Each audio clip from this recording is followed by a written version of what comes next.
Motherhood, when you feel isolated, when you feel trapped, being a stay-at-home mom being easier. And when I talk about my husband, like creating life for me to become a stay-at-home mom, homemaking, motherhood, these things that are often painted as burdens to women. Being a stay-at-home mom, is it hard or is it feminine bliss? Today we're having a coffee and chat video. If you're unfamiliar with my series, go check it out. Go binge watch all the videos over there.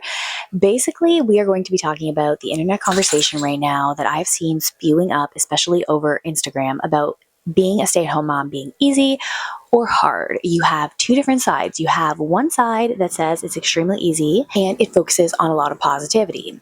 And then you have the other side that feeds more into that toxic mommy wine culture, crotch goblins, all that kind of stuff. And as many of you know, the theme of my channel is balance, traditional femininity from a balanced lens. So that's how we're going to tackle this question. And we're going to put it to rest, encouraging you not to be on either side, but to take a middle ground. I feel like nobody is having this middle ground balanced conversation. And that's one of the biggest reasons why I even invented my channel, because these topics surrounding femininity, the nuanced conversations are so lacking on the internet. But I honestly believe, of course, I'm going to hype up my channel here, that if you follow my advice, you will have, like I mentioned in one of my previous videos, 99.9% more life satisfaction. Your life is going to feel lighter, easier, and you're going to feel more aligned with your purpose. Before we get into the video, please hit the like button. If you enjoy the content on my channel, please consider becoming a member to support my channel. I make controversial content on this channel, so sponsors aren't really lining up to help the message get out there. And I also post some more content over there that goes more in depth on certain topics that I'm passionate about, such as being an angelic feminine woman, in addition to sharing more personal life updates over there. But nevertheless, your likes and your comments still really do help my videos get pushed out into the algorithm. And my hope is that they reach the right people. I pray that these videos reach the right women and truly help them live a more fulfilled, happy, and feminine life. This video is specifically talking about being a stay-at-home mom, but I do want to put a little bit of a disclaimer. If your life path does not include becoming a stay-at-home mom, if you cannot become a stay-at-home mom because of finances, whatever other reason, if you don't want to become a stay-at-home mom, you're still welcome on this channel. There's a lot of femininity content for you. But again, like I mentioned just a minute ago, I find that motherhood content from a feminine lens is really lacking on the internet. So that's why I focus a lot on being a stay-at-home mom, and I include these videos in my content as well. So the core question of, is being a stay-at-home mom easy or hard? It depends on how you view hard. Motherhood, when you feel isolated, when you feel trapped, when you have a lack of rhythm, a lack of seasons, a lack of rest, the individual tasks themselves are going to feel tedious. The burden of motherhood, the mental load, the emotional load is going to feel burdensome. When you subscribe to perfect ideals with no margin of error, and when you are extremely hard on yourself, it is going to feel difficult. But motherhood can feel easier, and there isn't going to necessarily be the absence of these things that I just mentioned, but it can feel easier when you've created systems that support you, when you have a holistic view of what a feminine mother is, when you aren't afraid to ask for the support that you need, when you are honest with yourself about your flaws, when you subscribe to living more in rhythms and seasons, then you will start to shape a life where you can thrive and it can feel easier. It's not about denying tantrums. It's not about denying that there are going to be sleepless nights. A lot of it comes down to your interpretation.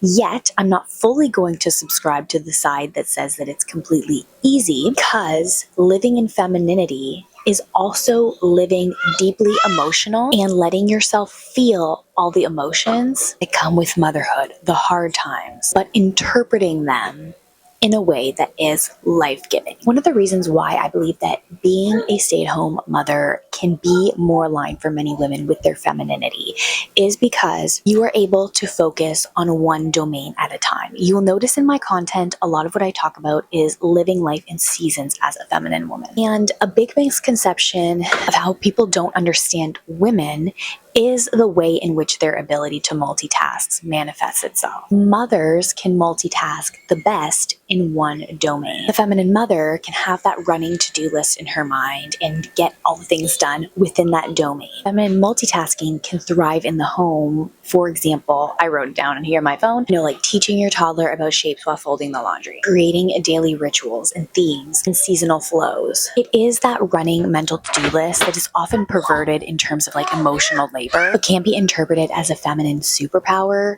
when it's concentrated in one domain. And so that's why when we talk about like being a stay-at-home mom being easier, and when I talk about my husband, like creating life for me to become a stay-at-home mom, doesn't mean that there aren't real elements that are difficult. My daughter not being too happy with the toy that her brother's playing with right now.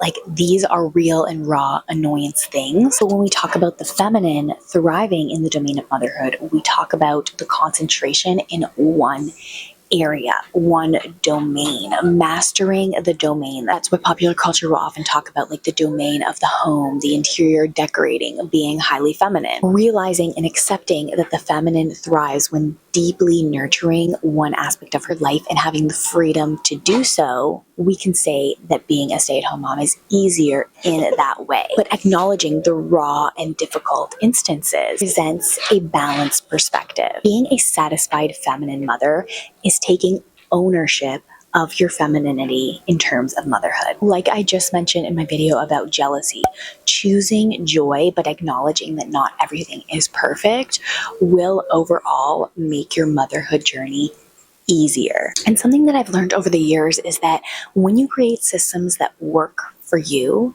and you tune out the noise of what everybody else is saying, that's when you find the greatest peace in homemaking and motherhood. And what I've learned over the years is that when you reframe your view of homemaking, motherhood, these things that are often painted as burdens to women, and you tune out the noise on the way that things should be, and you go internal and to build the right systems that flow with your femininity, this is where you thrive. An example of how I reframed my thinking around, being a wife. After reading Dr. Laura Schlesinger's The Proper Care and Feeding of Husbands, I started viewing the time after a long day with my kids of spending with my husband as my time of rest and reframing it as that. Likewise, rather than viewing what my kids have to do as a checklist throughout the day, I've developed a homemaking rhythm system with theme days, living life along my children rather than dwelling on what I can or can't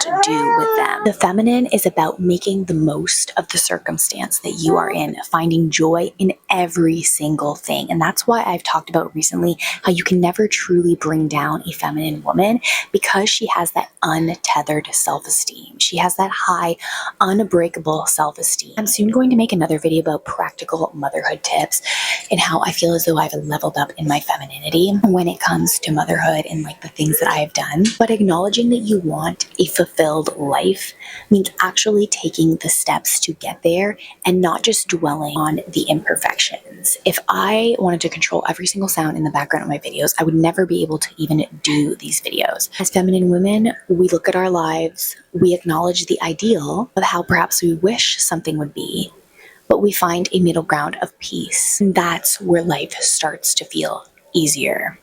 You might not be in the job that you want or the career that you want. You can acknowledge the ideal, but you have to think about how you can enjoy where you are at now. Constantly fixating on the future and the ultimate goals is a very masculine posture to take. Enjoying the day by day and the little moments is a feminine one.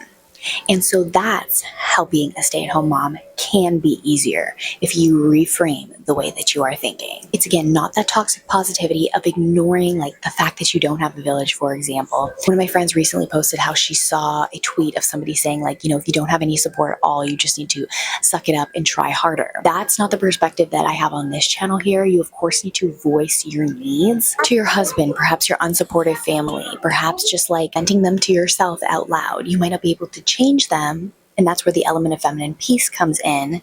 But just acknowledging them and not pushing them down and taking a balanced middle road will help you carve a life of meaning as a mother. And I do want to talk a little bit about the concept of venting, because in the motherhood video where I talked about finding joy, I actually, and you might be surprised, encourage venting.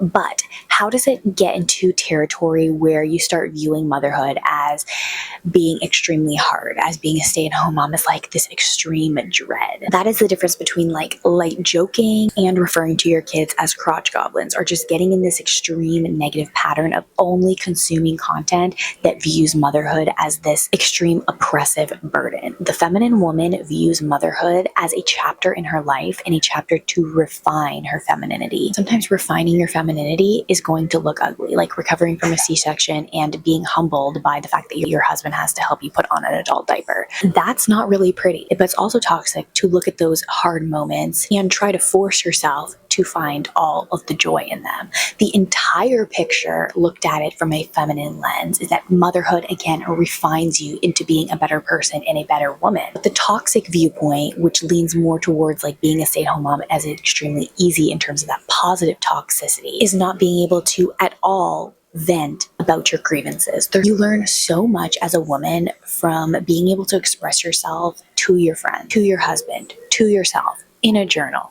making a video on YouTube, or whatever that version is for you. There's so much positivity about being raw and honest, and just the process of talking about it helps you realize if you are over-exaggerating in an area, or if you do need to practice more gratitude. And the feminine woman can view motherhood as deeply satisfying when she understands from that balanced perspective that it's okay for her to feel all of those emotions. It's okay for her to have a bad day. I've noticed a lot in the traditional community when it comes to being a stay-at-home mom, there's a lack of acknowledgement that some days are going to be hard. When I was studying in like my dream field, or even when I had a job that I absolutely love, like I had bad days, and that's okay. It's okay to even have days where you question your life choices. Like, these are important processes in refining who you are. And again, that concept of like the feminine feeling deeply. Because we live in such a masculine society, we are trained to suppress our emotions because we do not understand how feeling your emotions in a positive feminine way yields fruit. We are just told about the chaotic, the dark feminine, the like vindictive feminine, the narcissistic feminine that weaponizes her emotions, that will, for example, feelings and run away or do something harmful to her children. It's so important to ask yourself, what can I do with these emotions, and to let yourself feel them. And so that, for example, is where a lot gets lost when you're focused too much on the conversation and the fight of like, is being a stay-at-home mom easy or is being a stay-at-home mom hard? So the answer to that is that it's not easy, or it's not necessarily hard. It is just deeply fulfilling when you approach it with the feminine tools that I teach on this channel. Again, shameless plug. But you can make it easier for yourself if you choose a middle ground. It's a mix of beauty, it's a mix of grit, it's a mix of raw physical and emotional baggage, but it can be a deeply intentional one. I'm so happy for the person that I am now after having kids and the person I was before, but I could have fallen into patterns of regretful parenthood, for example, if I didn't take a middle approach to motherhood. And that is the biggest hope that I have for all of you consuming my content, is for you to choose love, purpose, and a holistic perspective to your life. I want you to walk away feeling inspired and taking ownership of your life. I'd love for you to leave comments down below on what your view is of this topic of like being a stay-at-home mom. Is it easy or is it hard? And what your perspective on it is as well. I learn so much from all of you. And again, I do really appreciate my members and all of you who hit the like button on these videos. See you next time. Bye-bye.